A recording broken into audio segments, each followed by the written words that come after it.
독도는 일본 땅인데 왜 계속 건드리냐? 세계 최고 명문대 하버드가 발칵 뒤집혔습니다. 일본 최고 권위자가 완벽한 증거로 전 세계를 설득했고 하버드 전체가 일본 편에 섰거든요. 한국의 주장은 감정적이라며 비웃음당했고 그 누구도 한국을 믿지 않았습니다. 하지만 단 한 명의 한국 학생이 나섰고 그가 올린 게시판 글 하나로 모든 게 뒤집혔죠. 압도적인 증거 앞에 세계적 석학이 무너졌고 하버드는 결국 공식 입장을 바꿨습니다. 수십 년간 쌓아온 일본 교수의 권위는 48시간 만에 무너졌고 미국 최고의 지성들조차 고개를 숙였습니다. 도대체 그 증거가 무엇이길래 하버드 전체가 흔들렸을까요? 그 생생한 이야기를 지금 즉시 공개합니다. 한국의 저력이 자랑스럽다고 생각하시는 분들은 구독과 좋아요 꾹 눌러주세요. 가을 학기 첫날 저는 하버드 에머슨 홀 3층 강의실로 향하고 있었습니다. 복도를 걸으며 강의 목록을 다시 확인했어요. 동아시아 해양사 담당 교수 오카다 히로시, 일본에서 온 초빙 교수라고 들었죠. 강의실 문을 열고 들어가니 이미 학생들이 반쯤 차 있었습니다. 벽에는 낡은 액자들이 걸려 있었어요. 가까이 다가가 보니 전부 고지도였죠. 17세기쯤으로 보이는 일본해도, 네덜란드 동인도 회사가 제작한 것으로 보이는 항해도, 영국 해군이 그린 해도까지 대부분 일본이나 서양 것들이었습니다. 뒤쪽 창가 자리에 앉았어요. 옆에는 영국에서 온 소피라는 학생이 앉아 있었죠. 그녀가 저를 보더니 미소 지으며 말했습니다. 첫 수업인데 긴장돼. 나도 그래. 제가 답했어요. 오카다 교수에 대해 들어봤어? 소피가 물었습니다. 일본 해양사 최고 권위자래. 도쿄대 명예교수고 국제학회에서도 인정받는 학자라던데. 정말요? 저는 놀랐습니다. 그 정도 사람이 여기서 가르친다고? 그래서 다들 이 수업 들으려고 난리였어. 경쟁률이 장난 아니었다니까. 그때 강의실 문이 열렸습니다. 60대로 보이는 남자가 들어왔어요. 회색 정장을 말끔하게 입었고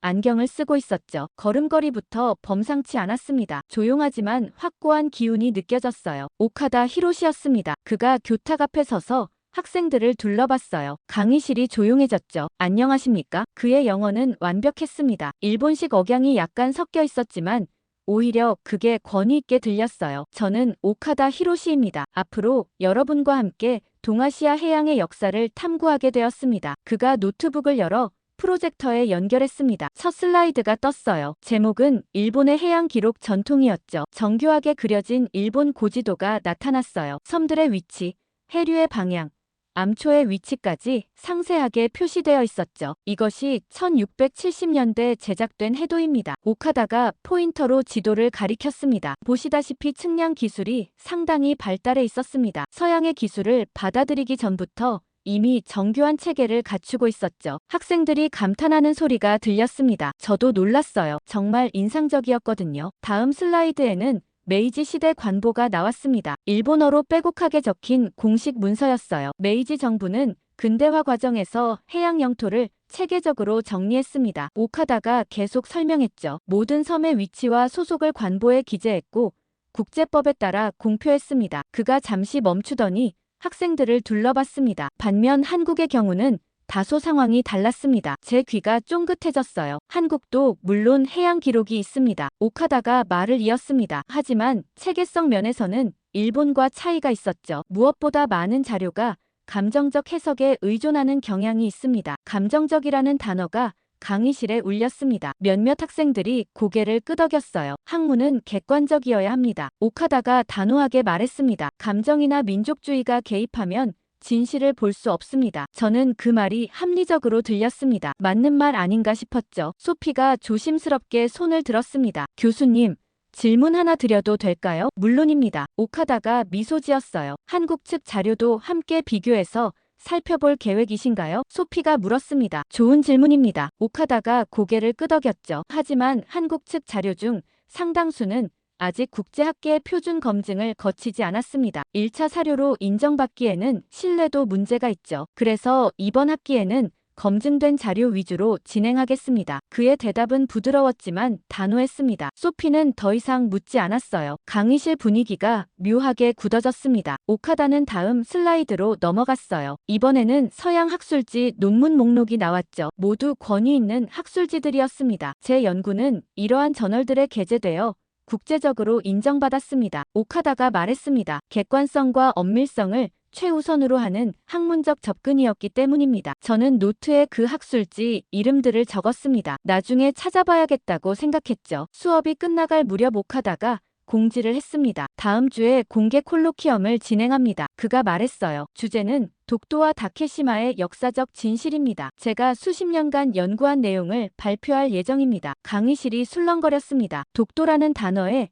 학생들이 반응하는 게 느껴졌어요. 꽤 흥미로울 겁니다. 오카다가 미소를 지으며 말했습니다. 많은 분들이 오시길 바랍니다. 수업이 끝나고 복도로 나왔을 때 학생들이 웅성거리고 있었습니다. 유타라는 일본계 미국인 친구가 제게 다가왔어요. 이든, 오카다 교수 대단하지 않아? 그가 흥분한 목소리로 말했습니다. 일본에서도 레전드야. 저 정도 자료면 논쟁은 이미 끝난 거나 마찬가지지. 정말 그럴까? 저는 물었죠. 당연하지. 유타가 단호하게 말했습니다. 일본 기록이 얼마나 체계적인데 한국은 솔직히 감정적으로 접근하잖아. 저도 모르게 고개를 끄덕이고 있었습니다. 유타 말이 설득력 있게 들렸거든요. 소피도 우리 곁으로 왔습니다. 다음 주 콜로퀴엄 갈 거야? 당연히 가야지. 유타가 답했어요. 역사적 순간이 될 거야. 저도 갈 생각이었습니다. 호기심이 생겼거든요. 독도 문제에 대해 깊이 생각해 본 적은 없었지만 오카다 교수가 뭘 발표할지 궁금했어요. 그날 밤 기숙사로 돌아와서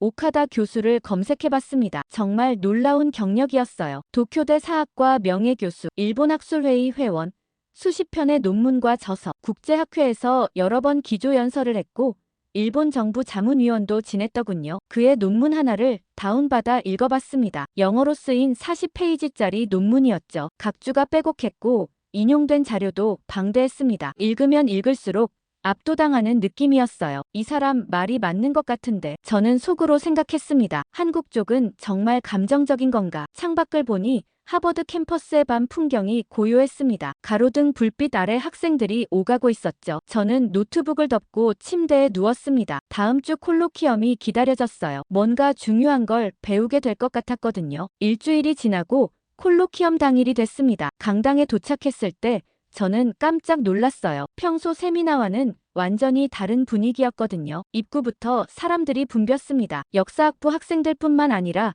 교수들까지 모여 있었어요. 케네디 스쿨 쪽에서 온 사람들도 보였죠. 정장 차림의 중년 남자들이 명찰을 달고 있었는데 일본 대사관이라고 적혀 있었습니다. 유타가 제 옆으로 다가왔습니다. 이든, 봤어? 완전 컨퍼런스급이야. 그가 흥분한 목소리로 말했어요. 저기 국제법센터 교수들도 왔어. 정말 대단한 행사네요. 제가 답했습니다. 당연하지. 유타가 말했죠. 오카다 교수급 학자가 독도 문제를 정리한다는데 안 올 수가 있나? 우리는 중간쯤 자리를 잡고 앉았습니다. 강단 위에는 대형 스크린이 설치되어 있었고 조명도 평소보다 밝았어요. 앞줄에는 일본계로 보이는 동문들이 앉아 있었죠. 그중 몇몇은 나이가 지긋해 보였는데 아마 기부자들인 것 같았습니다. 오카다 교수가 등장했습니다. 박수 소리가 터져 나왔어요. 그는 천천히 연단으로 걸어갔고 노트북을 펼쳤죠. 오늘은 매우 민감한 주제를 다루게 되었습니다. 오카다가 말을 시작했어요. 독도 또는 일본식 명칭으로 다케시마, 이 작은 섬을 둘러싼 역사적 진실을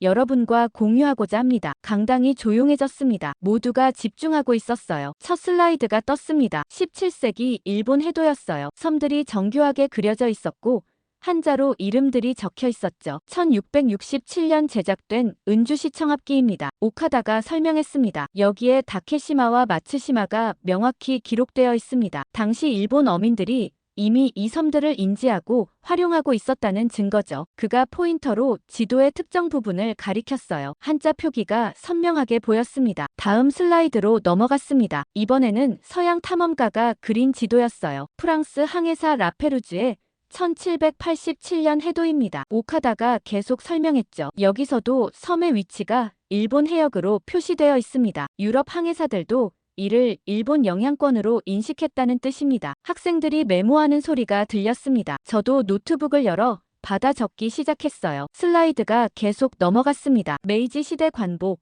일본 정부 공식 문서, 1905년 시마네 현고시, 각 자료마다 출처가 명확했어요. 아카이브 번호, 페이지, 제작 연도가 정확히 표시되어 있었죠. 1905년 1월 28일 일본 정부는 다케시마를 시마네현에 정식 편입했습니다. 오카다의 목소리가 힘을 얻었습니다. 이는 국제법상 선점의 원칙에 따른 정당한 조치였습니다. 당시 어떤 국가도 이의를 제기하지 않았죠. 그가 잠시 멈추고 청중을 둘러봤습니다. 반면 한국 측 주장을 살펴봅시다. 다음 슬라이드가 떴어요. 한국의 고문서 이미지들이 나타났는데 화질이 좋지 않았습니다. 한국은 우산도라는 이름으로 이 섬을 알고 있었다고 주장합니다. 오카다가 말했죠. 하지만 우산도가 정확히 어느 섬을 가리키는지는 불분명합니다. 어떤 기록에서는 울릉도 바로 옆이라고 하고 어떤 기록에서는 위치가 다릅니다. 그가 화면을 확대했습니다. 더 중요한 것은 이러한 기록들이 실제 관리나 점유를 의미하지 않는다는 점입니다. 오카다가 단호하게 말했어요. 단순히 인지했다는 것과 영유권을 행사했다는 것은 전혀 다른 문제입니다. 앞줄에서 고개를 끄덕이는 사람들이 보였습니다. 슬라이드가 또 넘어갔습니다. 이번에는 그래프와 표가 나타났어요. 일본과 한국의 역사 기록 비교였죠. 문서수, 지도 정확도, 국제적 인정도를 비교한 차트였습니다. 모든 항목에서 일본이 압도적으로 높게 표시되어 있었어요. 객관적 데이터를 보시면 명확합니다. 오카다가 말했습니다. 일본의 기록은 양적으로나 질적으로나 우월합니다. 이것이 학문적 사실입니다. 강당에서 웅성거림이 일어났습니다. 몇몇 교수들이 서로 눈짓을 주고받는 게 보였어요. 오카다는 마지막 슬라이드로 넘어갔습니다. 결론이라는 제목이 크게 떠올랐죠. 이 모든 사료를 종합할 때 그가 천천히 또박또박 말했습니다. 독도, 일본식으로 다케시마는 역사적으로 일본의 해양 관할 하에 있었음을 알 수 있습니다. 잠시 침묵이 흘렀습니다. 그리고 그가 덧붙였어요. 한국의 주장은 존중합니다. 오카다의 목소리가 부드러워졌죠. 하지만 솔직히 말씀드리면 종종 감정적 반응에서 출발합니다. 역사학은 감정이 아니라 자료로 말해야 합니다. 그 순간 강당이 폭발했습니다. 박수 소리가 터져 나왔어요. 앞줄에 일본계 동문들이 일어서서 박수를 쳤고 다른 사람들도 따라 일어났죠. 유타가 제 옆에서 열광하고 있었습니다. 대박이야. 완전 압도적이잖아. 소피도 박수를 치면서 작은 목소리로 말했습니다. 이 정도면 논쟁 끝난 거 아냐? 저도 박수를 쳤습니다. 정말 압도적이라는 생각이 들었거든요. 오카다 교수가 보여준 자료들은 완벽해 보였어요. 출처도 명확하고 논리도 탄탄했죠. 질의응답 시간이 시작됐습니다. 몇몇 학생들이 손을 들었어요. 교수님, 샌프란시스코 조약과의 관계는 어떻습니까? 한 학생이 물었습니다. 좋은 질문입니다. 오카다가 답했어요. 샌프란시스코 조약은 다케시마를 한국 영토 목록에 포함하지 않았습니다. 이는 국제사회가 일본 영유권을 인정한 증거입니다. 또 다른 학생이 물었습니다. 한국 정부의 공식 입장은 어떻습니까? 한국은 실효적 지배를 주장합니다. 오카다가 설명했죠. 하지만 실효적 지배는 1954년부터 시작됐습니다. 역사적 권한과는 별개의 문제죠. 게다가 무력으로 시작된 점유는 국제법상 정당화되기 어렵습니다. 박수가 또 터져 나왔습니다. 케네디 스쿨 교수 한 명이 손을 들었어요. 오카다 교수님,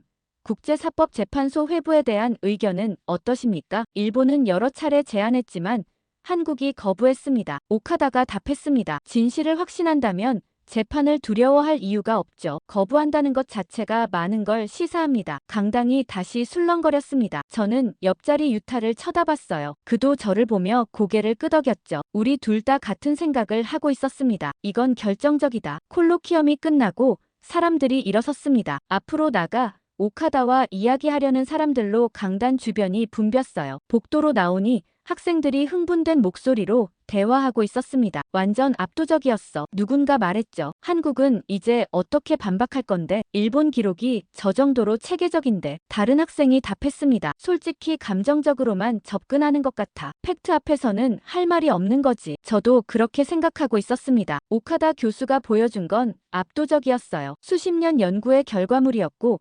국제학계가 인정한 권위였죠. 그날 저녁 기숙사로 돌아와서도 콜로키엄 내용이 머릿속을 떠나지 않았습니다. 노트를 펼쳐 오늘 본 자료들을 정리했어요. 17세기 일본에도 서양 탐험가 지도, 메이지 관보, 1905년 편입 조치, 모든 게 일직선으로 이어지는 것처럼 보였죠. 창밖을 보니 캠퍼스에 불이 하나둘 꺼지고 있었습니다. 저는 노트북을 덮었어요. 이제 독도 문제는 학문적으로 정리된 것 같다는 생각이 들었습니다. 그런데 다음날 아침 일어나서 휴대폰을 확인했을 때 놀랐습니다. 하버드 커뮤니티 게시판에 콜로키엄 관련 글들이 엄청나게 올라와 있었거든요. 일본 교수의 결정적 증거라는 제목의 글이 추천수 200개가 넘었어요. 댓글도 100개 가까이 달려 있었죠. 스크롤을 내리며 읽어봤습니다. 완전 압도적이었음. 한국 주장은 이제 설 자리가 없어 보임. 누군가 썼더군요. 결과는 뻔했지. 다른 댓글이었습니다. 한국 감정적 주장 끝났다는 제목의 글도 있었어요. 클릭해서 읽어봤죠. 긴 글이었는데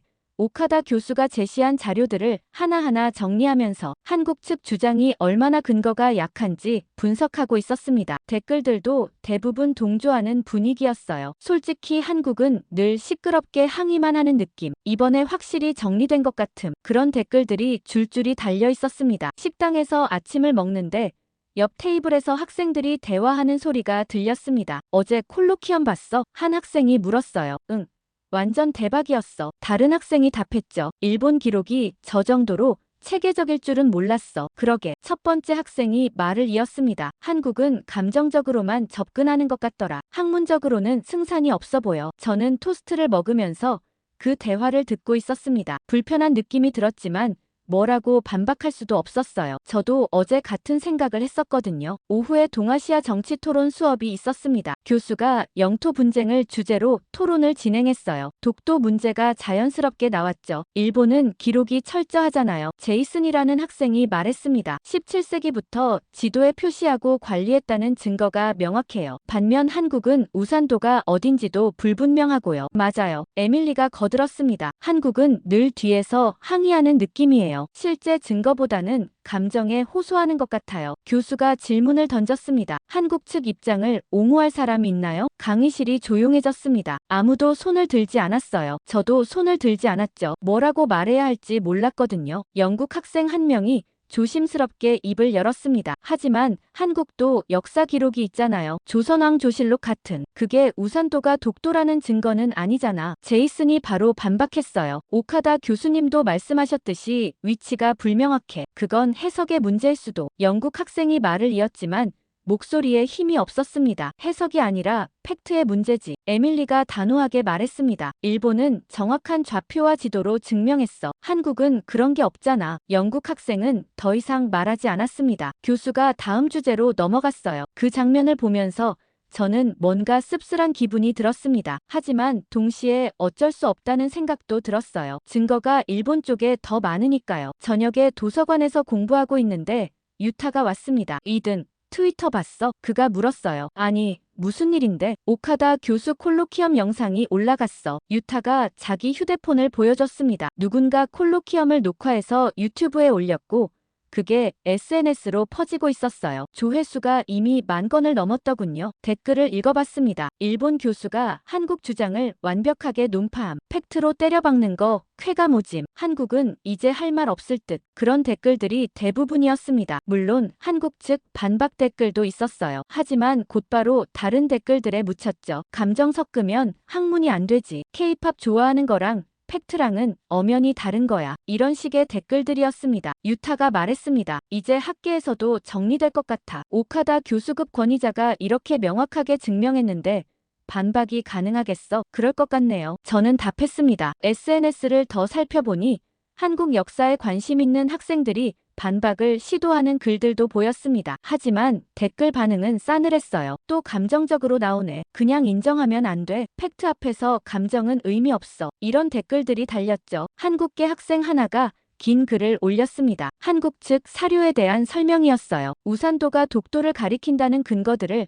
나름 정리했더군요. 하지만 반응은 좋지 않았습니다. 오카다 교수 자료 봤어? 그 정도로는 반박 안 돼. 학문적으로 정리된 문제를 계속 우기는 건 좀. 그 학생은 결국 댓글을 닫아버렸습니다. 며칠이 지나면서 분위기는 더욱 확고해졌습니다. 캠퍼스 곳곳에서 독도 문제는 이제 끝난 얘기처럼 받아들여졌어요. 수업 시간에도 예시로 나올 때가 있었습니다. 영토 분쟁에서 증거의 중요성을 보여주는 사례. 한 교수가 독도 문제를 그렇게 설명했어요. 일본은 체계적인 기록으로 입증했고 한국은 감정적 주장에 의존했다. 결과는 명확하다. 학생들은 고개를 끄덕이며 받아 적었습니다. 저도 노트에 적었어요. 하지만 뭔가 찝찝한 기분이 계속 남아 있었습니다. 정말 이게 끝인가? 한국에는 정말 다른 자료가 없는 걸까? 그런 생각이 머릿속을 맴돌았죠. 어느 날 저녁 식당에서 밥을 먹는데 한국 역사에 관심이 있는 학생들 몇 명이 모여 작은 목소리로 이야기하는 게 보였습니다. 표정이 어두워 보였어요. 뭔가 답답해하는 것 같았죠. 하지만 저는 다가가지 않았습니다. 뭐라고 말해줄 수 있겠어요. 저도 오카다 교수 자료가 압도적이라고 생각했거든요. 캠퍼스는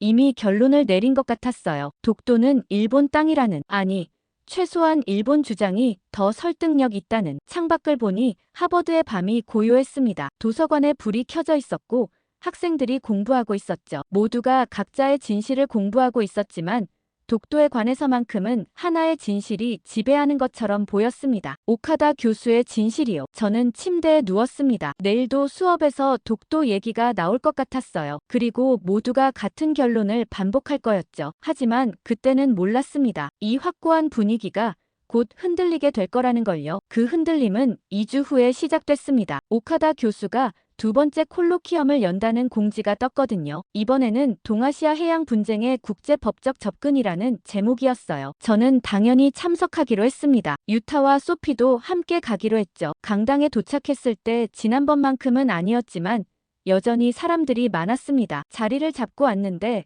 오카다 교수가 들어왔어요. 그는 여전히 자신감 넘치는 모습이었습니다. 오늘은 국제법 관점에서 영토 분쟁을 살펴보겠습니다. 오카다가 프레젠테이션을 시작했어요. 특히 실효적 지배와 역사적 권한의 관계를 중심으로요. 슬라이드가 넘어가면서 법리적 설명들이 이어졌습니다. 저는 노트에 받아 적으면서 듣고 있었어요. 그때였습니다. 강당 맨 뒤쪽 어딘가에서 손 하나가 천천히 올라가는 게 보였어요. 다른 학생들처럼 확 들어올린 게 아니라 조심스럽게 올라간 손이었죠. 오카다 교수도 그걸 봤습니다. 질문 있으십니까? 그가 물었어요. 목소리는 여유로웠죠. 한 남학생이 일어섰습니다. 아시아계로 보였어요. 안경을 쓰고 있었고 캐주얼한 옷차림이었죠. 제 이름은 이재민입니다. 그가 말했습니다. 박사과정 3년 차입니다. 목소리가 떨리지 않았어요. 차분했죠. 교수님께서 지난 콜로키엄과 오늘 제시하신 자료들 중 일부는 원본 사료와 설명이 다릅니다. 순간 강당이 조용해졌습니다. 사료 비교 검증을 정식으로 요청하고 싶습니다. 재민이 계속 말했어요. 저는 그를 처음 봤습니다. 한국계인 것 같았죠. 오카다의 미소가 미묘하게 굳어지는 게 보였습니다. 학문적 논의는 언제나 환영입니다. 오카다가 답했어요. 하지만 오늘은 국제법 주제로 진행 중이라서요. 구체적인 자료 검증은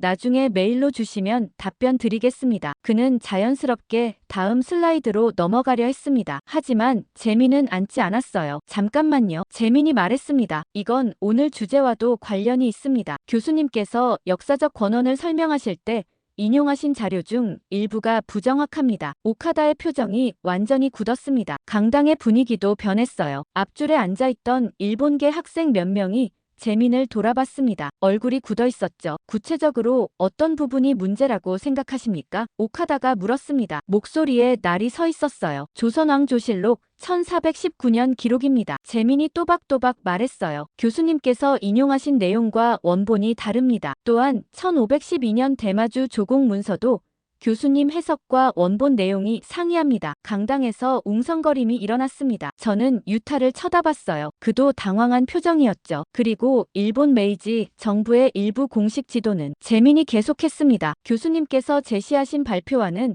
다른 결론을 보여줍니다. 1877년 태정관 지령 같은 경우요. 오카다가 마이크를 잡았습니다. 손에 힘이 들어간 게 보였어요. 학생, 그런 주장을 하려면 근거를 제시해야 합니다. 그가 말했죠. 단순히 다르다고만 하면 곤란합니다. 근거는 제출하겠습니다. 재민이 차분하게 답했습니다. 정식으로 검증 요청을 드립니다. 그 순간 앞쪽에서 누군가 코웃음을 쳤습니다. 또 한국인이네. 작은 목소리였지만 강당에 울렸어요. 감정적인 반응 아냐? 다른 목소리도 들렸습니다. 재민의 얼굴이 잠깐 굳어졌지만 곧 평온해졌어요. 저는 감정이 아니라 사료로 말하고 있습니다. 그가 말했죠. 오카다 교수가 한숨을 쉬었습니다. 알겠습니다. 그가 말했어요. 하지만 지금은 수업 시간이니 이만 진행하겠습니다. 자세한 이야기는 개인적으로 나누시죠. 재민은 천천히 앉았습니다. 하지만 표정은 단호했어요. 오카다는 다시 발표를 계속했지만 분위기가 예전 같지 않았습니다. 학생들이 술렁거렸고 집중도가 떨어진 게 느껴졌죠. 콜로키엄이 끝나고 사람들이 일어났습니다. 재민을 향해 가는 시선들이 보였어요. 호의적이지 않은 시선들이었죠. 복도로 나오니 학생들이 모여서 이야기하고 있었습니다. 저 한국 학생 뭐야? 누군가 말했어요. 오카다 교수한테 도전하는 거야? 유타가 제 옆에서 말했습니다. 좀 오버하는 것 같아. 오카다 교수가 누군데 저렇게 공개적으로 문제 제기를 해. 소피도 고개를 끄덕였습니다. 뭔가 있다고 해도 저런 식으로 하는 건 아닌 것 같은데. 저는 뭐라고 말해야 할지 몰랐습니다. 재민이 틀렸다고 생각했지만 동시에 그의 용기가 대단하다는 생각도 들었거든요. 오카다 교수에게 공개적으로 도전하다니요. 며칠 후 수업 시간에 유타가 조사한 내용을 들려줬습니다. 저 이재민이라는 사람 알아봤어. 그가 말했어요. 한국에서 온 유학생이래. 서울대 출신이고 여기서 공학을 전공하고 있는데 완전 천재래. 근데 공학 전공이 역사에 대해서 뭘 알겠어. 다른 학생이 말했습니다. 그러니까 그냥 자기 나라 입장만 옹호하는 거지. 하지만 공학 전공에 천재라면 엄청 똑똑하겠네. 소피가 조심스럽게 말했어요. 실력이 있어도 객관성이 없으면 소용없지. 유타가 답했죠. 오카다 교수는 국제적으로 인정받는 학자야. 한 학생이 뭘 바꿀 수 있겠어. 저는 그 대화를 들으면서 생각했습니다. 정말 재민이 뭔가를 바꿀 수 있을까? 오카다 교수의 권위를 흔들 수 있을까? 그때는 불가능해 보였어요. 하지만 그날 밤 이상한 일이 벌어졌습니다. 하버드 역사학부 온라인 게시판에 새 글이 하나 올라온 거예요. 저는 자기 전에 습관적으로 게시판을 확인하고 있었습니다. 스크롤을 내리다가 한글의 제목이 눈에 들어왔죠. 오카다 교수님의 독도 관련 발표에 대한 사료 비교. 작성자는 재민이었습니다. 클릭하는 순간 저는 숨이 멎는 것 같았어요. 글이 엄청나게 길었거든요. 스크롤을 끝까지 내려도 계속 이어졌죠. 30페이지는 좋게 되어 보였습니다. 저는 시작 부분을 읽기 시작했습니다. 본 글은 오카다 히로시 교수의 최근 발표 내용 중 일부 사료, 해석에 대한 검증을 요청하기 위해 작성되었습니다. 재민의 글은 정중했지만 단호했어요. 조선왕조실록 1419년 기록 분석. 글의 구조가 체계적이었습니다. 각 섹션마다 원문, 번역, 해석, 그리고 오카다 교수의 인용과의 차이점이 명확히 정리되어 있었어요. 저는 계속 스크롤을 내렸습니다. 대마주 소씨 조공 문서 원문 분석, 메이지 내무성 1870년 지도 메타데이터, 서양에도 좌표 비교, 섹션마다 링크가 걸려 있었습니다. 국사편찬위원회, 일본 국립공문서관, 영국 국립도서관, 프랑스 국립도서관 모두 공식 아카이브 사이트였어요. 심지어 QR코드까지 첨부되어 있었습니다. 누구나 스마트폰으로 찍어서 원본을 직접 확인할 수 있게요. 저는 시계를 봤습니다. 밤 11시였어요. 하지만 잠은 오지 않았죠. 계속 읽었습니다. 글을 읽으면 읽을수록 놀라웠어요. 디테일이 엄청났거든요. 각 사료의 출처, 제작 연도, 보관 위치, 문서 번호까지 정확히 명시되어 있었죠. 그리고 재미는 오카다 교수의 발표에서 누락되거나 왜곡된 부분들을 하나씩 지적했습니다. 저는 노트북을 덮을 수가 없었습니다. 이게 정말 사실이라면, 만약 이 자료들이 진짜라면 모든 게 달라질 수 있었어요. 그날 밤 새벽 2시까지 재민의 글을 읽었습니다. 30페이지가 넘는 분량이었지만 한 줄도 건너뛸 수가 없었어요. 너무 정교했거든요. 잠을 청하려 했지만 머릿속이 복잡해서 잠들 수 없었습니다. 링크들이 진짜인지 확인해보고 싶었지만 너무 늦은 시간이라 내일 하기로 했어요. 다음날 아침 일찍 일어났습니다. 제일 먼저 한 일은 게시판을 다시 확인하는 거였죠. 재민의 글은 여전히 거기 있었어요. 하지만 조회수가 늘어나 있었습니다. 밤새 200명 정도가 읽은 것 같았죠. 댓글은 아직 몇 개 없었습니다. 대부분 새벽에 올라온 거였어요. 이거 분량 미쳤네. 한 댓글이었습니다. 진짜 다 읽은 사람 있어? 하지만 오전 수업을 마치고 다시 확인했을 때 상황이 완전히 달라져 있었습니다. 조회수가 1000명을 넘어섰고 댓글이 100개 가까이 달려 있었어요. 스크롤을 내리며 읽어봤죠. 이거 뭐야? 소름 돋을 정도로 디테일한데 누군가 썼더군요. 근데 이거 다 진짜 링크야? 다른 사람이 물었습니다. 방금 국사편찬위원회 들어가 봤는데 진짜 있음. 조선왕조실록 그대로 나옴. 답글이 달렸어요. 일본 국립공문서관도 확인함. 문서번호 맞음. 또 다른 답글이었습니다. 저는 링크 하나를 클릭해봤습니다. 국사편찬위원회 조선왕조실록 데이터베이스로 연결됐어요. 정말 있었습니다. 1419년 기록이 그대로 나왔죠. 한문 원문과 한글 번역이 함께 있었습니다. 재민이 인용한 내용과 정확히 일치했어요. 다음 링크도 클릭해봤습니다. 일본 국립공문서관이었죠. 일본어로 된 사이트였지만 문서 번호를 입력하니까 바로 나왔습니다. 메이지 시대 지도였어요. 고해상도 이미지로 확대할 수 있었죠. 점심시간에 식당에 갔더니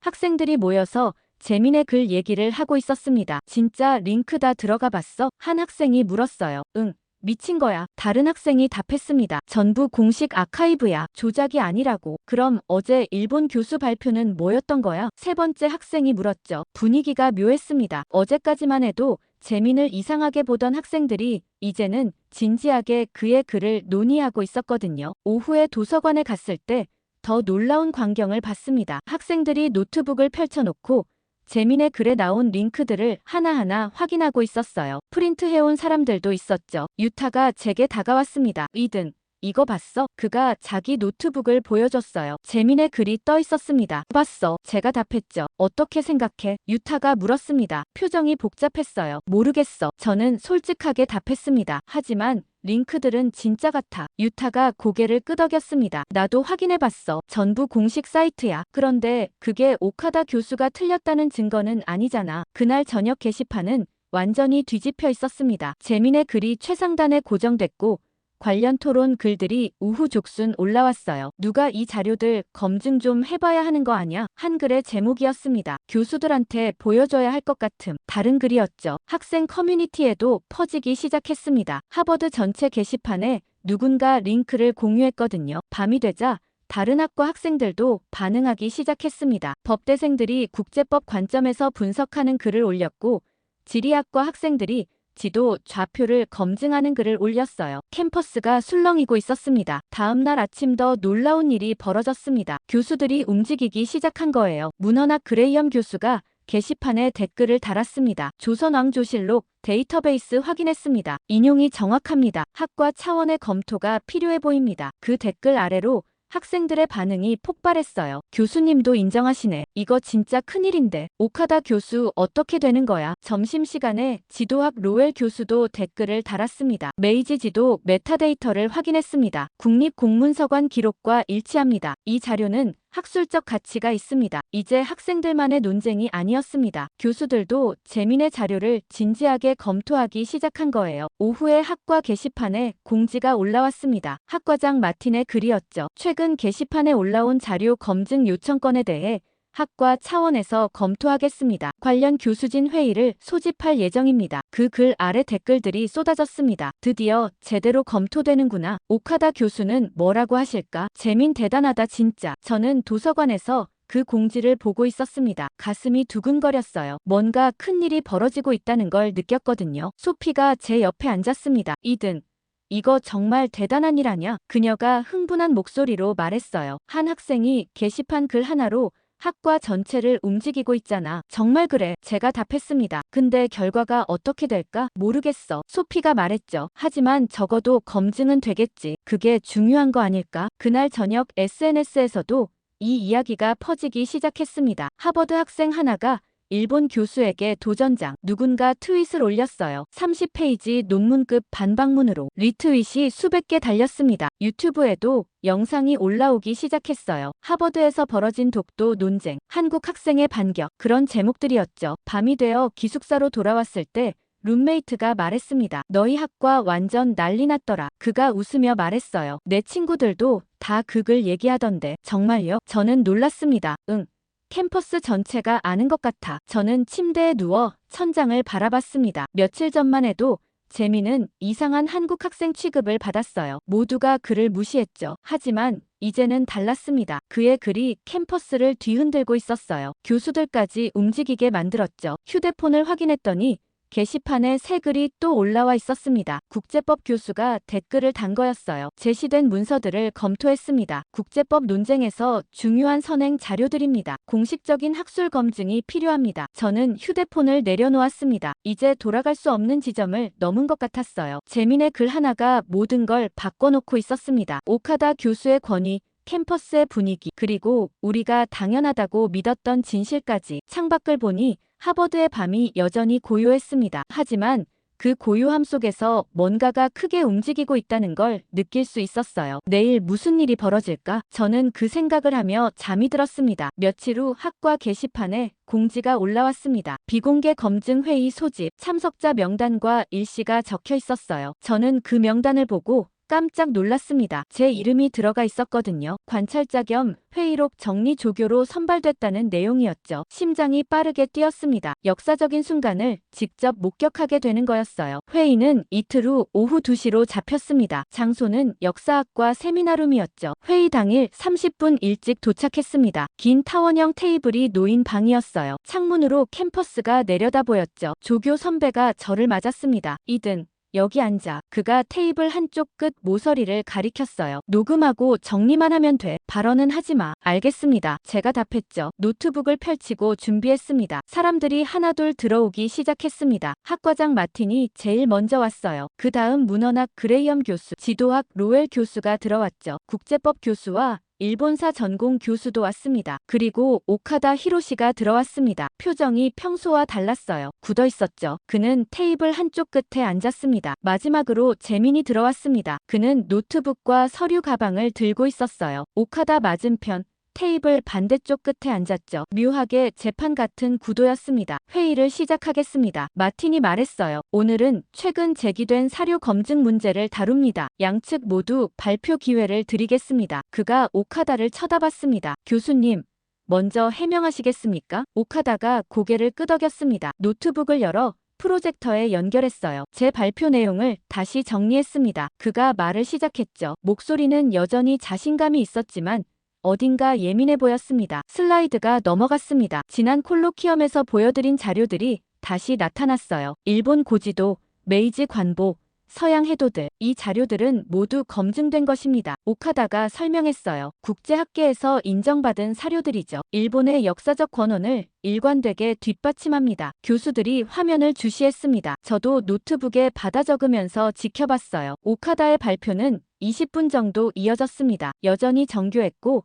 논리적으로 보였어요. 하지만 어딘가 방어적인 느낌이 들었죠. 감사합니다. 마틴이 말했습니다. 이제 재민 씨 차례입니다. 재민이 일어났습니다. 노트북을 연결하고 화면을 띄웠어요. 그의 손이 떨리지 않는 게 보였습니다. 게시판에 올렸던 자료를 바탕으로 발표하겠습니다. 재민이 말했죠. 실시간으로 원본을 확인하실 수 있도록 준비했습니다. 첫 화면에 조선왕 조실록이 떴습니다. 한문 원문이었어요. 1419년 기록입니다. 재민이 설명을 시작했습니다. 여기 이 구절을 보시면 그가 마우스를 특정 부분에 갖다 댔어요. 자동으로 영어 번역이 옆에 나타났습니다. 대마도 정벌과 조공 관계가 명시되어 있습니다. 교수님 발표에서는 이 부분이 누락됐습니다. 그레이엄 교수가 앞으로 몸을 기울였습니다. 눈을 가늘게 뜨고 화면을 봤어요. 재민이 다음 화면으로 넘어갔습니다. 이번에는 대마주 조공 문서였어요. 고해상도 이미지였죠. 이 문서는 일본 국립공문서관에 보관되어 있습니다. 재민이 말했습니다. 문서 번호는 여기 표시되어 있고요. 지금 바로 접속해서 확인하실 수 있습니다. 그가 브라우저를 열었습니다. 일본 국립공문서관 사이트로 들어가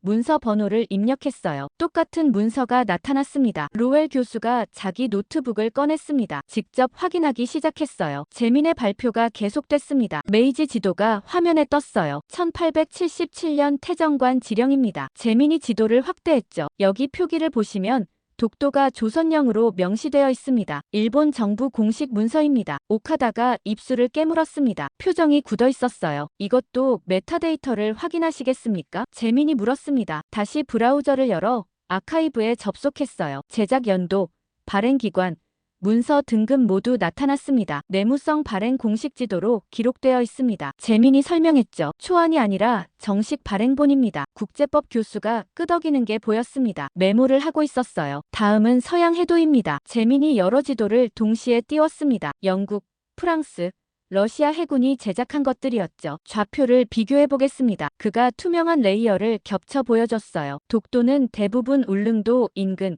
조선 해안 쪽에 가깝게 표시되어 있습니다. 지도학 로웰이 자기 노트북으로 좌표를 직접 계산하기 시작했습니다. 1분쯤 지나서 그가 고개를 들었어요. 맞습니다. 로웰이 말했습니다. 좌표가 일치합니다. 그레이엄도 조선왕조실록 데이터베이스를 확인하고 있었습니다. 실록 기록도 정확합니다. 그가 말했어요. 당대 조선 조정의 공식 기록이에요. 민간 주장이 아닙니다. 재민이 마지막 슬라이드로 넘어갔습니다. 오카다 교수님 발표에서 누락된 부분들입니다. 화면에 표가 나타났어요. 왼쪽에는 오카다가 인용한 자료들, 오른쪽에는 누락된 자료들이 나열되어 있었죠. 이 자료들은 모두 공개되어 있고 검증 가능합니다. 재민이 단호하게 말했습니다. 하지만 교수님 발표에는 포함되지 않았습니다. 왜냐하면 일본 측 주장에 불리하기 때문입니다. 오카다의 얼굴이 창백해졌습니다. 잠깐, 오카다가 끼어들었어요. 그것은 선택의 문제입니다. 모든 자료를 다 쓸 수는 없습니다. 선택이 아니라 편향입니다. 재민이 차분하게 답했죠. 자신에게 유리한 것만 골라서 쓰는 건 학문이 아닙니다. 방안이 조용해졌습니다. 마티니 교수들을 둘러봤어요. 의견 나눠볼까요? 그레이엄이 먼저 입을 열었습니다. 재민 씨가 제시한 자료들은 검증 가능합니다. 그가 말했어요. 저도 직접 확인했습니다. 실록,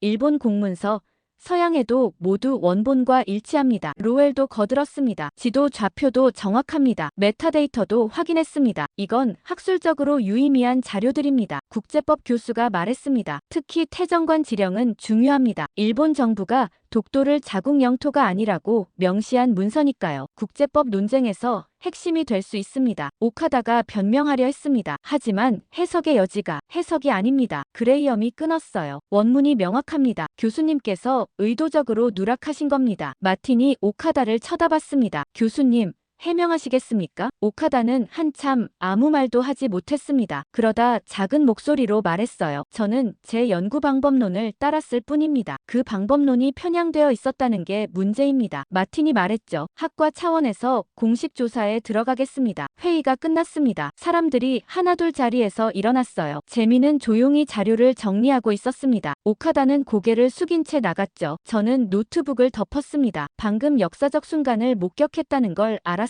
권위가 무너지는 순간을요. 회의가 끝난 다음 날 학과 게시판에 새 공지가 올라왔습니다. 정식 사료 검증 보고서 작성 태스크포스 구성, 핵심 멤버 명단이 적혀 있었어요. 그레이엄, 로웰, 국제법 교수, 그리고 이재민, 오카다에게도 추가 자료 제출을 요청했다는 내용이 있었죠. 하지만 그는 점점 방어적으로 변하고 있습니다. 라는 한 문장이 눈에 들어왔습니다. 며칠 후 도서관에서 재민을 봤습니다. 그는 3층 구석자리에서 노트북 여러 대를 펼쳐놓고 작업하고 있었어요. 화면마다 다른 나라 아카이브 사이트가 떠 있었죠. 재민 씨, 제가 조심스럽게 다가갔습니다. 아, 이든. 그가 고개를 들었어요. 피곤해 보였지만 눈빛은 또렷했습니다. 뭐 하고 계세요? 제가 물었죠. 자료 정리하고 있어요. 재민이 화면을 가리켰습니다. 연도별, 제작자별, 국가별로 분류하는 중입니다. 태스크포스에서 쓸 거예요. 화면을 보니 엑셀 시트에 방대한 데이터가 정리되어 있었습니다. 문서명, 제작 연도, 보관 장소, 아카이브 번호, 표기 방식까지. 도와드릴 게 있을까요? 제가 물었어요. 재민이 잠시 생각하더니 고개를 저었습니다. 괜찮아요. 거의 다 끝났어요. 그가 미소 지었죠. 하지만 고마워요. 다음 주 화요일에 태스크포스 내부 회의가 있었습니다. 저는 이번에도 회의록 정리로 참석했어요. 같은 세미나룸이었죠. 재민이 학교 서버를 통해 준비한 자료를 공유했습니다. 화면에 거대한 데이터베이스가 나타났어요. 독도, 울릉도, 대마도 관련 문서들이 체계적으로 분류되어 있었죠. 총 몇 개입니까? 로웰이 물었습니다. 현재까지 237건입니다. 재민이 답했어요. 한국, 일본, 서양 자료 모두 포함입니다. 놀랍군요. 그레이엄이 감탄했습니다. 이걸 언제 다 정리한 겁니까? 지난 몇 주간 작업했습니다. 재민이 담담하게 말했죠. 로웰이 자기 작업물을 공유했습니다. 일본, 한국, 서양 지도들을 한 화면에 겹쳐놓은 디지털 도표였어요. 좌표 기준으로 보면 명확합니다. 로웰이 설명했어요. 독도는 항상 울릉도 인근에 표시되어 있습니다. 조선 해안에 더 가까운 위치죠. 그가 화면을 확대했습니다. 서양 지도들을 보세요. 영국,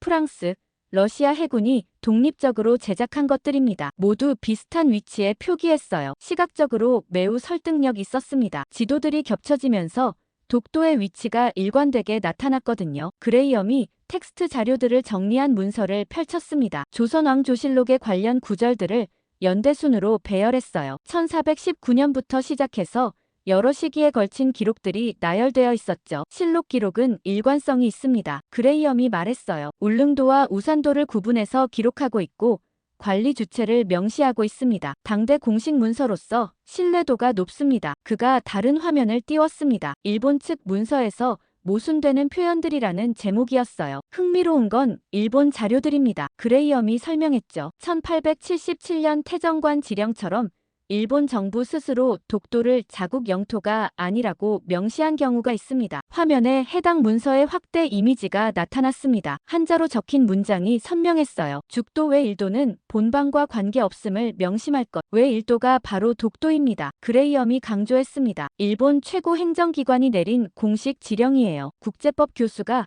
자기 분석을 발표했습니다. 서양 보고서에서 코리안 아일랜드라는 표현이 반복적으로 나타납니다. 그가 말했어요. 19세기 후반 여러 항해 보고서에서 확인됩니다. 당시 국제사회가 이 섬을 어떻게 인식했는지 보여주는 증거죠. 회의가 진행되면서 오카다의 문제점들이 구체적으로 드러났습니다. 로웰이 정리한 내용을 발표했어요. 오카다 교수의 선택적 인용 패턴입니다. 그가 화면을 띄웠죠. 왼쪽에는 오카다가 인용한 자료들, 오른쪽에는 누락된 자료들이 나열되어 있었습니다. 자신에게 불리한 문서는 아예 언급하지 않았습니다. 로웰이 설명했어요. 태정관 지령, 대마주 조공 문서 같은 핵심 자료들을 제외했습니다. 그레이엄이 덧붙였습니다. 서양해도 중에서도 선택적으로 인용했습니다. 한국 표기가 명확한 것들은 중요하지 않다며 배제했어요. 재민이 또 다른 패턴을 지적했습니다. 각주 조작도 있습니다. 그가 비교 화면을 보여줬어요. 오카다 논문의 각주와 원본 자료를 나란히 놓은 거였죠. 원본에는 분명히 있는 내용인데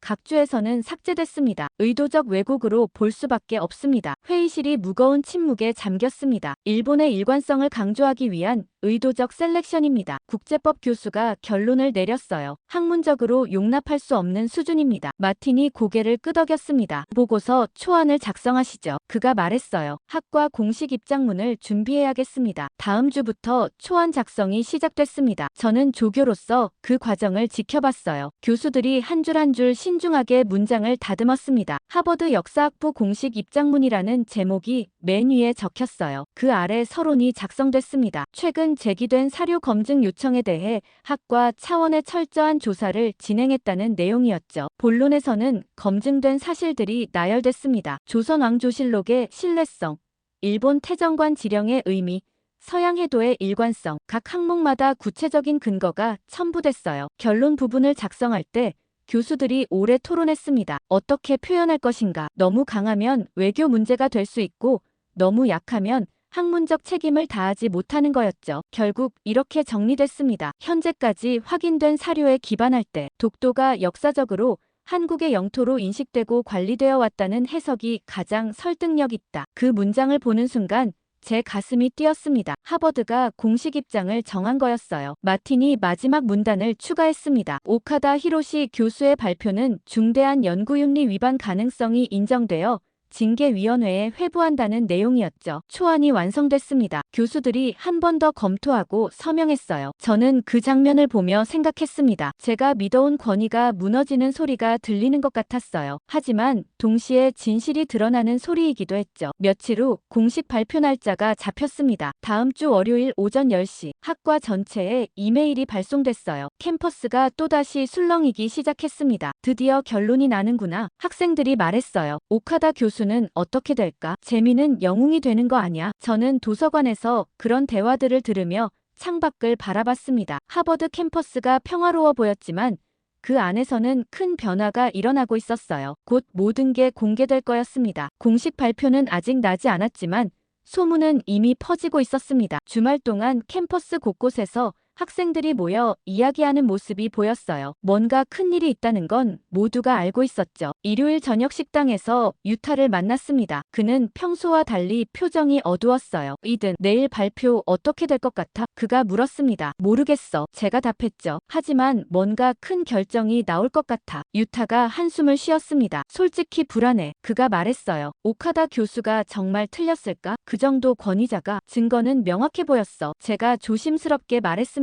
재민이 보여준 자료들 말이야. 알아. 유타가 고개를 끄덕였죠. 하지만 받아들이기 힘들어. 내가 믿어온 게 다 틀렸다는 얘기잖아. 저도 같은 마음이었습니다. 몇 주 전만 해도 오카다 교수 말이 전부 맞다고 생각했거든요. 이제는 확신할 수 없었어요. 그날 밤 기숙사 복도에서 일본계 학생들이 모여 있는 걸 봤습니다. 목소리가 들렸어요. 그래도 오카다 교수만큼의 권위자가 완전히 틀릴 일이 없어. 한 학생이 말했습니다. 뭔가 오해가 있을 거야. 하지만 증거가. 다른 학생이 말하다 멈췄습니다. 내일 보면 알겠지. 세 번째 학생이 말했죠. 목소리에 불안이 섞여 있었어요. 월요일 아침이 됐습니다. 발표는 오전 10시였지만 저는 8시에 일어났어요. 잠을 설쳤거든요. 식당에 가니 평소보다 사람이 적었습니다. 다들 늦잠을 자거나 긴장해서 못 먹는 것 같았어요. 소피가 제 옆에 앉았습니다. 준비됐어? 그녀가 물었어요. 글쎄, 제가 답했습니다. 긴장돼. 나도. 소피가 말했죠. 역사적인 순간이 될 것 같아. 9시 30분쯤 강당으로 향했습니다. 이미 사람들이 모이고 있었어요. 학생들뿐만 아니라 교수들도 보였죠. 자리를 잡고 앉았습니다. 강단 위에는 마이크와 연단이 준비되어 있었어요. 양쪽에 하버드 로고가 걸려 있었죠. 유타가 뒤쪽에 앉아 있는 게 보였습니다. 표정이 굳어 있었어요. 일본계 학생들이 그 주변에 모여 있었죠. 반대편에는 한국계 학생들이 앉아 있었습니다. 재민도 그쪽에 있었어요. 조용히 앉아서 전방을 응시하고 있었죠. 10시가 가까워지자 강당이 거의 찼습니다. 웅성거리는 소리가 점점 커졌어요. 모두가 긴장하고 있다는 게 느껴졌죠. 정각 10시에 학과장 마틴이 들어왔습니다. 뒤를 따라 그레이엄, 로웰, 다른 교수들이 입장했어요. 강당이 조용해졌습니다. 마틴이 연단에 섰어요. 한 장의 종이를 들고 있었죠. 공식 성명서인 것 같았습니다. 오늘 하버드 역사학부는 중요한 발표를 하게 되었습니다. 마틴이 말을 시작했어요. 목소리가 강당에 울렸죠. 최근 제기된 사료 검증 요청에 대해 학과 차원의 철저한 조사를 진행했습니다. 그가 성명서를 들어올렸습니다. 오카다 히로시 교수의 발표 내용을 검증한 결과, 마틴이 계속 말했어요. 다수의 국제적 사료 검증 결과, 일본 측 일부 주장은 자료 선택과 해석에서 중대한 편향이 있었음을 확인했습니다. 강당에서 숨소리조차 들리지 않았습니다. 모두가 숨죽이고 듣고 있었어요. 저도 심장이 빠르게 뛰고 있었죠. 이어서 문헌학과 지도학 전문가들이 발표하겠습니다. 마틴이 물러나고 그레이엄이 연단에 섰어요. 조선왕조실록에 대해 설명드리겠습니다. 그레이엄이 말했습니다. 이 기록은 당대 조선 정부의 공식 문서로서 높은 신뢰도를 가집니다. 그가 화면을 띄웠어요. 실록 내용이 나타났죠. 1419년을 비롯한 여러 시기의 기록에서 울릉도와 우산도를 명확히 구분하고 관리 주체를 명시하고 있습니다. 이는 민간 주장이 아니라 국가 차원의 기록입니다. 다음으로 로웰이 나왔습니다. 지도 분석 결과를 말씀드리겠습니다. 그가 여러 지도를 겹쳐 보여줬어요. 일본, 한국, 서양 지도를 모두 포함한 거였죠. 좌표 분석 결과 독도는 일관되게 울릉도 인근에 표시되어 있습니다. 로웰이 설명했어요. 조선 해안 쪽에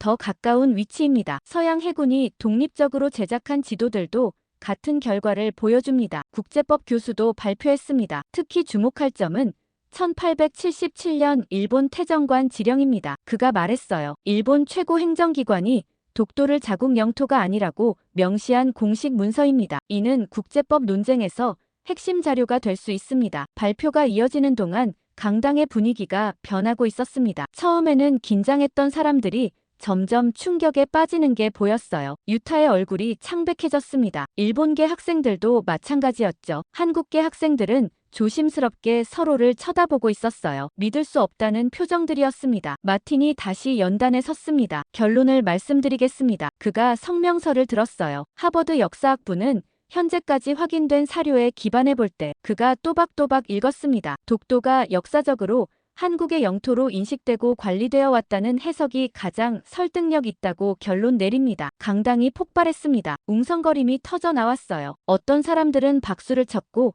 어떤 사람들은 충격에 빠진 표정이었죠. 저는 그 순간을 그저 멍하니 지켜보고 있었습니다. 정말 일어난 일이었어요. 하버드가 공식 입장을 낸 거였죠. 동시에 마틴이 덧붙였습니다. 오카다 히로시 교수의 발표는 중대한 연구윤리 위반 가능성이 인정되어 징계위원회에 회부되었습니다. 그 말에 강당이 다시 술렁거렸습니다. 유타가 고개를 떨구는 게 보였어요. 재민은 여전히 조용히 앉아 있었습니다. 표정이 평온했죠. 발표가 끝나고 사람들이 일어났습니다. 복도로 나오자 학생들이 흥분해서 이야기하고 있었어요. 믿을 수 없어. 정말 하버드가 결론을 내렸어. 오카다 교수는 어떻게 되는 거야? 저는 그 소란 속을 걸으며 생각했습니다. 이제 모든 게 바뀔 거라고요. 캠퍼스의 분위기도, 학생들의 생각도, 그리고 저 자신도요. 발표 직후 학과 게시판에 공식 성명서 전문이 올라왔습니다. PDF 파일이었어요. 저는 그걸 다운받아서 처음부터 끝까지 천천히 읽었죠. 하버드 역사학부 공식 입장문이라는 제목 아래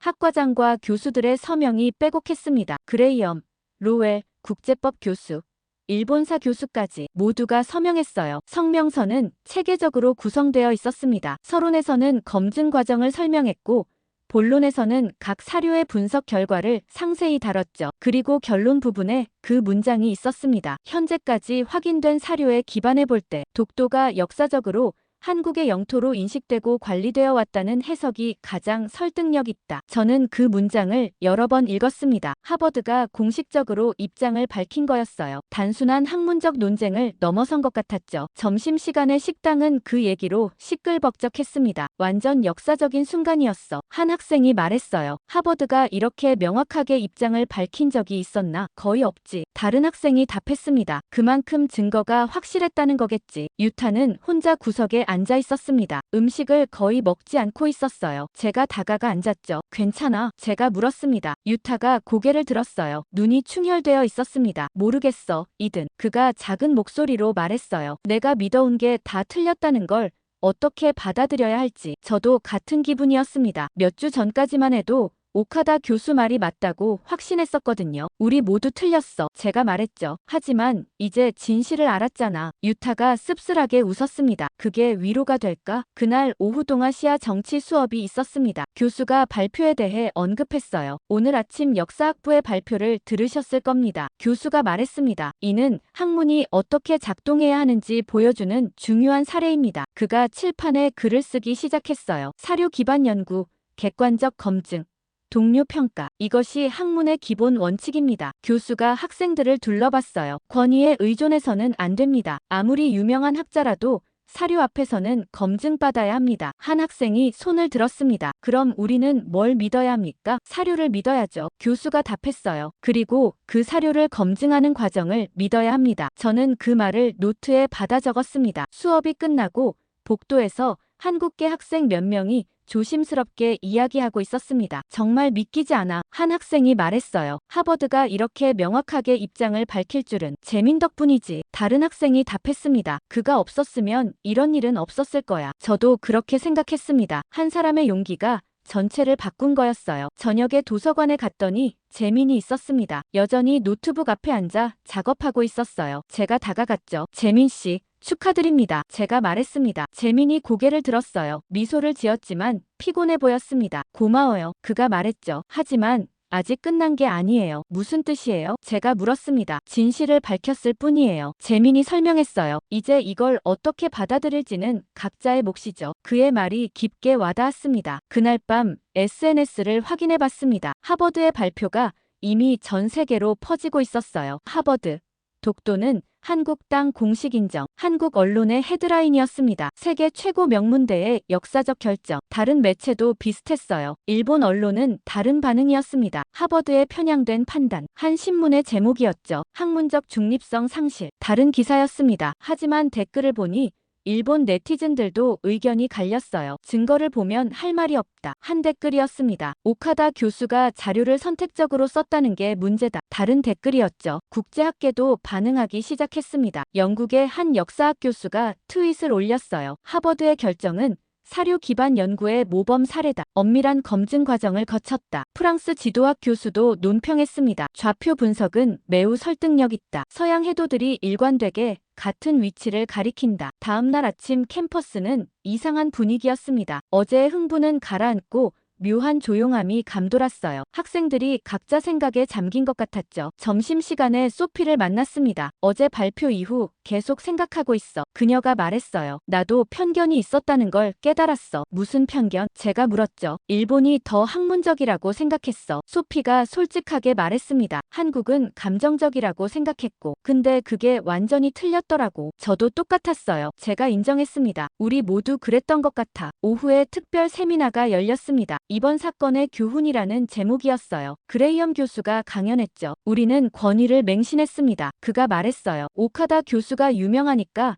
당연히 맞을 거라고 생각했죠. 하지만 학문은 그렇게 작동하지 않습니다. 그가 화면에 문장을 띄웠어요. 역사를 연구하는 사람은 먼저 사료를 보고 나중에 믿을 것을 선택해야 합니다. 반대로 하면 그것은 학문이 아니라 믿음입니다. 강의실이 조용했습니다. 모두가 그 말을 곱씹고 있었어요. 로웰 교수도 나와서 말했습니다. 지도는 거짓말하지 않습니다. 그가 설명했어요. 좌표는 객관적입니다. 우리가 해야 할 일은 그걸 정직하게 읽는 것뿐이죠. 세미나가 끝나고 학생들이 토론했습니다. 나는 일본이 기록을 더 잘 보관했을 거라고 생각했어. 한 학생이 말했어요. 근데 한국도 조선왕조실록 같은 체계적인 기록이 있었더라고. 기록의 질이 아니라 우리 편견이 문제였던 거지. 다른 학생이 답했죠. 저는 그 대화를 들으며 제 노트에 적었습니다. 우리는 보고 싶은 것만 봤다. 증거가 아니라 믿음을 선택했다. 그날 저녁 기숙사로 돌아오는 길에 하버드 캠퍼스를 천천히 걸었습니다. 건물들이 석양을 받아 빛나고 있었어요. 이곳에서 역사가 다시 쓰였습니다. 한 학생의 용기로,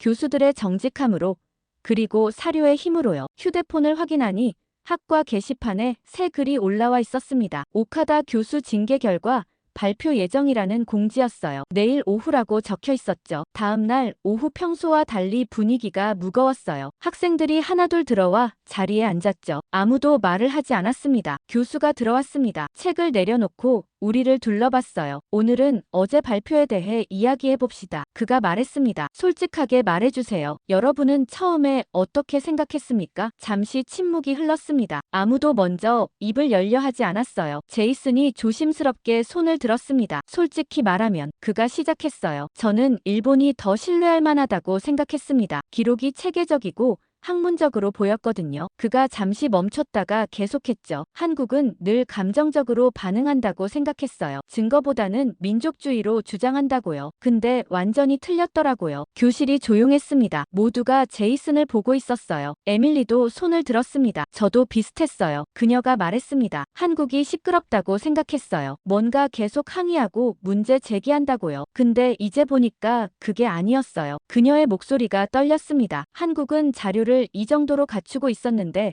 저는 보려고 하지 않았어요. 한 명씩 학생들이 자기 생각을 털어놓기 시작했습니다. 일본 교수가 유명하니까 당연히 맞을 거라고 생각했어요. 저는 사료를 확인하지 않고 믿어버렸어요. 한국 학생들이 반박할 때도 귀 기울이지 않았죠. 고백들이 이어졌습니다. 유타도 손을 들었어요. 그의 얼굴이 창백했습니다. 저는 일본인이라서. 그가 어렵게 말을 시작했어요. 그냥 당연히 일본 쪽이 맞을 거라고 생각했어요. 사료를 보기도 전에 이미 마음속으로 결론을 내렸던 것 같아요. 그가 고개를 숙였습니다. 제 정체성 때문에 진실을 보지 못했어요. 교수가 천천히 고개를 끄덕였습니다. 정직한 고백들이네요. 그가 말했어요. 이게 바로 편견입니다. 우리도 모르게 작동하는 거죠. 그가 칠판에 쓰기 시작했어요. 확증 편향, 권위에 대한 맹신, 문화적 고정관념. 우리 모두 이런 함정에 빠졌습니다. 교수가 설명했죠. 일본은 선진국이고 체계적이다. 한국은 감정적이고 민족주의적이다. 이런 고정관념이 사료보다 앞섰어요. 교실이 조용했습니다. 모두가 자기 자신을 돌아보고 있는 것 같았어요. 소피가 손을 들었습니다. 그럼 우리는 어떻게 해야 합니까? 그녀가 물었어요. 앞으로 또 이런 실수를 하지 않으려면요. 교수가 미소 지었습니다. 좋은 질문입니다. 그가 답했어요. 먼저 사료를 보세요. 누가 말했는지가 아니라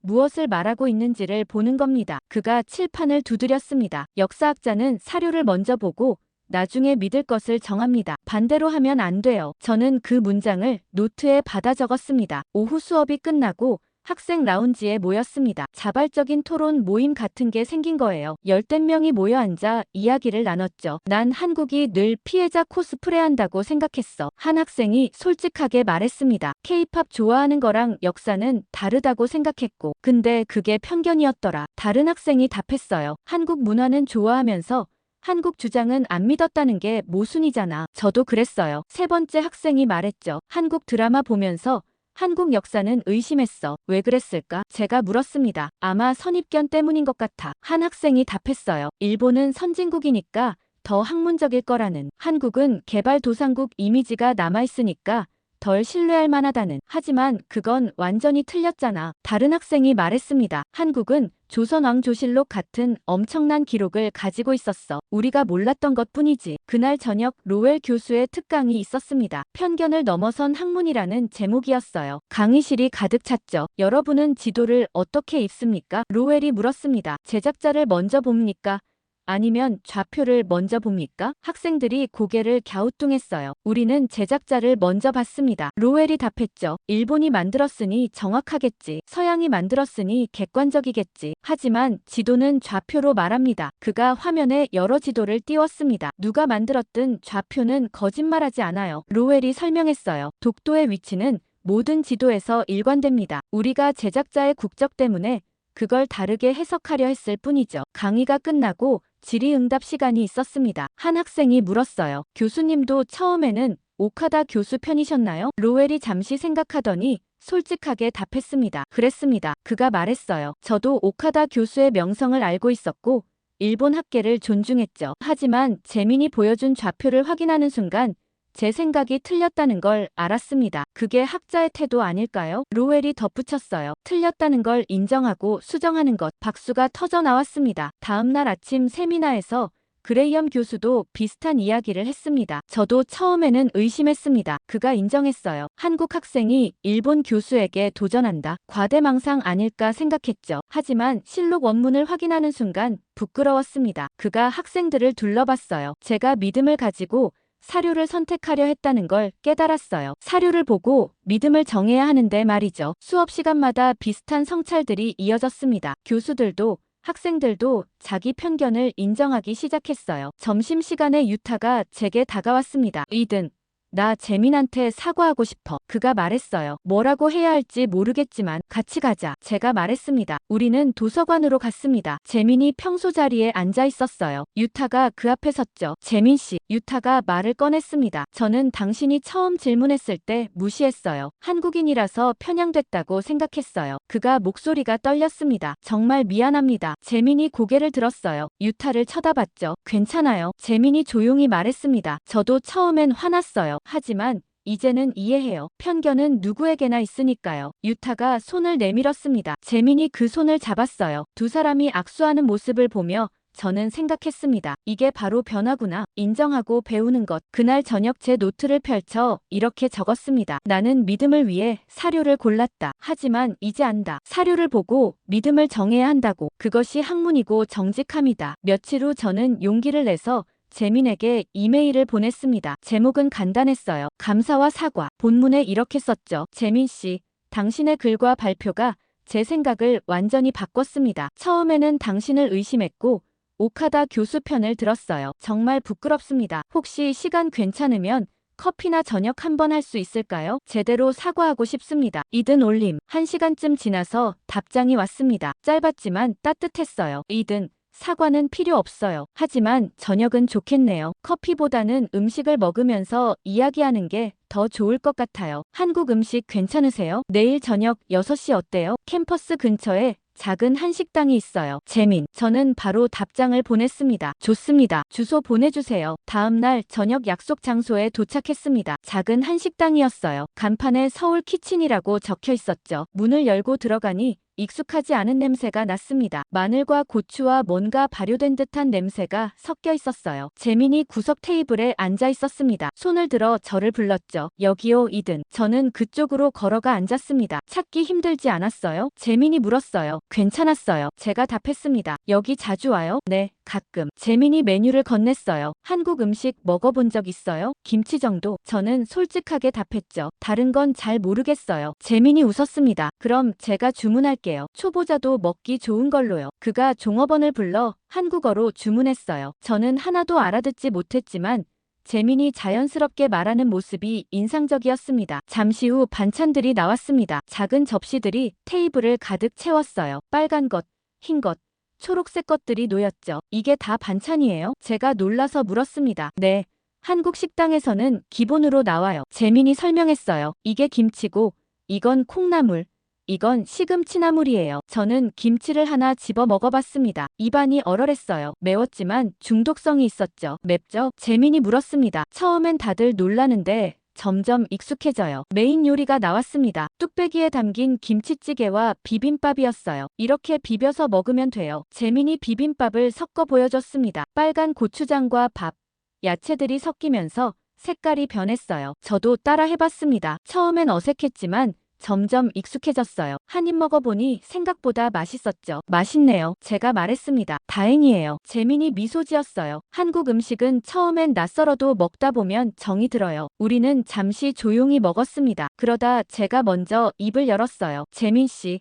정말 대단해요. 제가 말했습니다. 어떻게 그렇게 용기를 낼 수 있었어요? 오카다 교수한테 공개적으로 도전하다니. 재민이 젓가락을 내려놓았습니다. 잠시 생각하더니 말했어요. 용기라기보다는 어쩔 수 없었어요. 그가 조용히 말했죠. 거짓을 보면서 가만히 있을 수 없었어요. 어린 시절 이야기를 해도 될까요? 재민이 물었습니다. 물론이죠. 제가 답했어요. 저는 초등학교 때 역사책에서 독도를 처음 봤어요. 재민이 말을 시작했습니다. 작은 섬 사진이었는데 선생님이 말씀하셨죠. 이 섬을 지켜야 한다고. 가족들도 마찬가지였어요. 뉴스에서 독도 관련 보도가 나올 때마다 할아버지는 TV 앞에 앉아서 조용히 보셨어요. 아무 말 없이요. 그게 얼마나 중요한 의미인지 나중에 알게 됐죠. 재민의 목소리가 잔잔했습니다. 독도는 단순한 섬이 아니에요. 역사의 상처이자 주권의 상징이에요. 일제강점기를 겪은 세대에게는 더욱 그래요. 저는 고개를 끄덕이며 들었습니다. 하버드에 와서 오카다 교수 발표를 봤을 때 재민이 계속했어요. 화가 났어요. 하지만 동시에 슬펐죠. 왜냐하면 모두가 그걸 믿더라고요. 의심 없이요. 저도 그랬어요. 제가 솔직하게 말했습니다. 처음 콜로키엄 봤을 때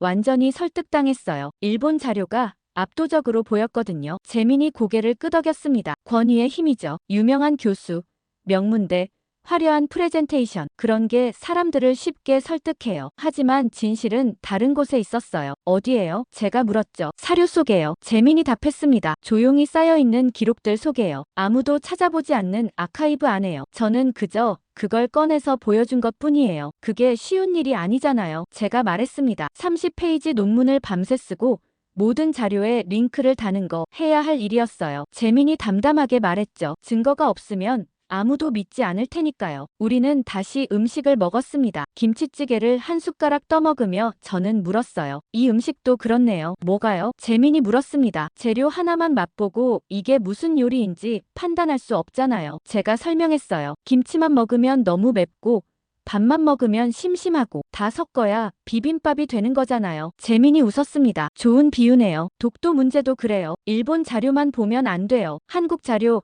서양 자료 다 봐야 전체가 보이죠. 맞아요. 제가 답했습니다. 저는 일본 것만 보고 전부라고 생각했어요. 재민이 차를 한 모금 마셨습니다. 이든 당신을 비난하는 게 아니에요. 그가 말했어요. 저도 편견이 있어요. 누구나 그래요. 중요한 건 그걸 인정하고 바로잡는 거죠. 당신은 그렇게 했잖아요. 고마워요. 제가 말했습니다. 그런데 재민 씨는 무서웠어요? 뭐가요? 모두가 반대할 때요. 처음에 손 들었을 때 다들 이상하게 봤잖아요. 재민이 잠시 생각했습니다. 무서웠죠. 그가 인정했어요. 혼자라는 느낌이 들었어요. 하지만 진실은 혼자가 아니에요. 사료들이 함께 있었으니까요. 우리는 식사를 마치고 밖으로 나왔습니다. 저녁 공기가 차가웠어요. 캠퍼스를 걸으며 재민이 말했습니다. 이든, 오늘 와줘서 고마워요. 당신이 변한 걸 보니 제가 한 일이 의미 있었다는 생각이 들어요. 저야말로 고마워요. 제가 답했습니다. 가르쳐줘서요. 진실을 보는 법을요. 재민이 미소 지었습니다. 또 한국 음식 먹으러 갈까요? 그가 물었어요. 당연하죠. 제가 답했습니다. 다음번엔 제가 살게요. 우리는 헤어졌습니다. 기숙사로 돌아가는 길에 저는 생각했어요. 오늘 밤 배운 건 음식이 아니었습니다. 사람이었고 역사였고 진실을 향한 용기였죠. 그리고 편견을 넘어서는 법이었습니다. 며칠 후 학과 게시판에 공지가 올라왔습니다. 징계위원회 결과 발표. 오카다 히로시 교수 관련 최종 결정이라는 제목이었어요. 저는 그 공지를 보고 가슴이 철렁했습니다. 마침내 결론이 나는 거였죠. 공지 내용은 간단했습니다. 징계위원회는 오카다 히로시 교수의 의도적 사료 누락과 왜곡 가능성을 인정했다. 하버드에서의 교수직을 상실한다. 즉시 효력 발생. 파면이었습니다. 완전한 파면이요. 캠퍼스가 다시 술렁거렸어요. 점심시간에 식당은 그 얘기로 가득했습니다. 완전히 끝났네. 한 학생이 말했어요. 하버드에서 쫓겨났어. 당연한 결과 아니야. 다른 학생이 답했습니다. 연구윤리 위반이잖아. 하지만 좀 가혹한 것 같기도 해. 세 번째 학생이 조심스럽게 말했죠. 그냥 해석이 달랐던 거 아닐까? 해석이 아니라 왜곡이었어. 첫 번째 학생이 단호하게 말했습니다. 자료를 의도적으로 빼냈잖아. 그날 오후 학과에서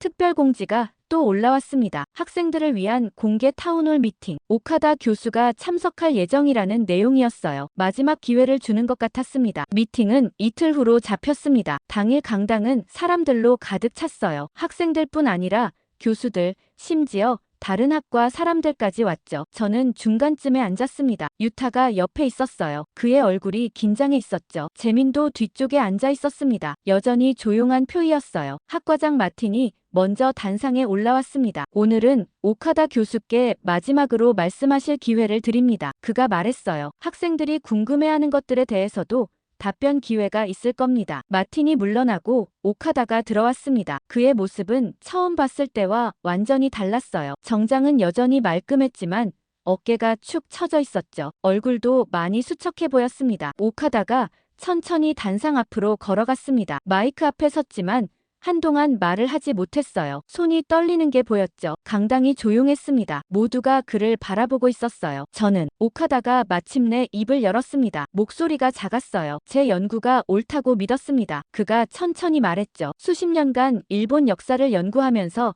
쌓아온 결론이었습니다. 의심하지 않았어요. 그가 잠시 멈췄습니다. 하지만 목소리가 더 작아졌어요. 제가 보지 않으려 한 사료들이 있었습니다. 강당이 더욱 조용해졌습니다. 태정관 지령, 대마주 조공 문서, 메이지 초기 지도들, 오카다가 하나씩 말했습니다. 저는 그것들을 알고 있었습니다. 하지만 제 결론에 맞지 않았기에 중요하지 않다고 생각했어요. 그가 고개를 숙였습니다. 그 점에서 저는 학자로서 실패했습니다. 유타가 제 옆에서 숨을 깊이 들이켰습니다. 학문은 진실을 찾는 것입니다. 오카다가 계속했어요. 하지만 저는 제 믿음을 증명하려 했습니다. 순서가 바뀐 거죠. 그가 천천히 고개를 들어 학생들을 둘러봤어요. 특히 그의 시선이 멈췄습니다. 한국 학생들을 향해요. 한국 학생들에게 상처를 주었다면 진심으로 사과합니다. 오카다가 한국 학생들이 앉은 쪽으로 고개를 숙였습니다. 깊게 숙였어요. 여러분의 역사와 자긍심을 무시했습니다. 용서를 구합니다. 강당에서 누군가 흐느끼는 소리가 들렸습니다. 한국계 여학생이었어요. 옆에 있던 친구가 그녀를 안아줬죠. 오카다가 고개를 들었습니다. 눈이 붉어져 있었어요. 이재민 학생. 그가 재민을 찾아 말했습니다. 당신의 용기에 감사합니다. 당신이 제가 보지 못한 진실을 보여줬습니다. 재민은 조용히 앉아 있었습니다. 표정은 평온했어요. 질의응답 시간이 시작됐습니다. 몇몇 학생들이 손을 들었어요. 교수님은 정말 몰랐습니까? 한 학생이 물었습니다. 아니면 알면서도 무시한 겁니까? 오카다가 잠시 생각했습니다. 둘 다입니다. 그가 솔직하게 답했어요. 처음에는 몰랐을 수도 있습니다. 하지만 나중에는 알면서도 외면했습니다. 그게 더 큰 죄입니다. 왜 그러셨습니까? 다른 학생이 물었죠. 오카다가 한숨을 쉬었습니다. 자존심이었을까요? 그가 말했어요. 평생 쌓아온 이론이 틀렸다는 걸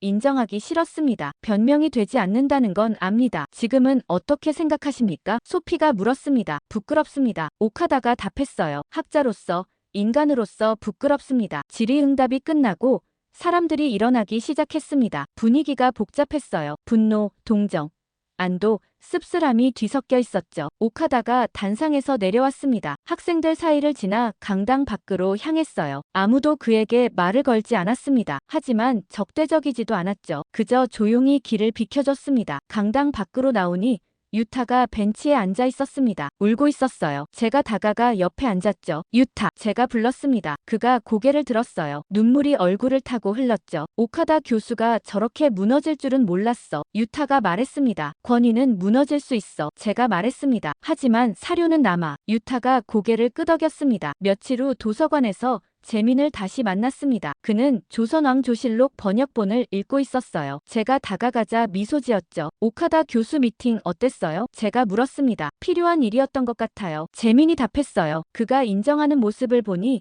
조금은 위안이 됐어요. 재민이 책을 덮었습니다. 이 모든 일에서 배운 게 있다면 뭘까요? 그가 물었어요. 저는 잠시 생각했습니다. 권위는 무너질 수 있지만 사료는 남는다는 거요. 제가 답했죠. 그리고 진실은 결국 드러난다는 것. 재민이 고개를 끄덕였습니다. 맞아요. 시간이 걸리더라도요. 그가 다시 책을 펼쳤어요. 또 한국 음식 먹으러 갈래요? 제가 물었습니다. 좋죠. 재민이 웃었어요. 다음 주에요. 저는 도서관을 나왔습니다. 창밖으로 하버드 캠퍼스가 보였어요. 학생들이 오가고 있었고 나무들이 바람에 흔들렸죠. 한 학기 동안 많은 게 바뀌었습니다. 작은 게시판 글 하나가 수십 년간 굳어있던 편견을 흔들었어요. 역사는 그렇게 조용히 다시 쓰였습니다. 그리고 우리는 배웠죠. 진실은 권위가 아니라 사료에 있다는 걸요.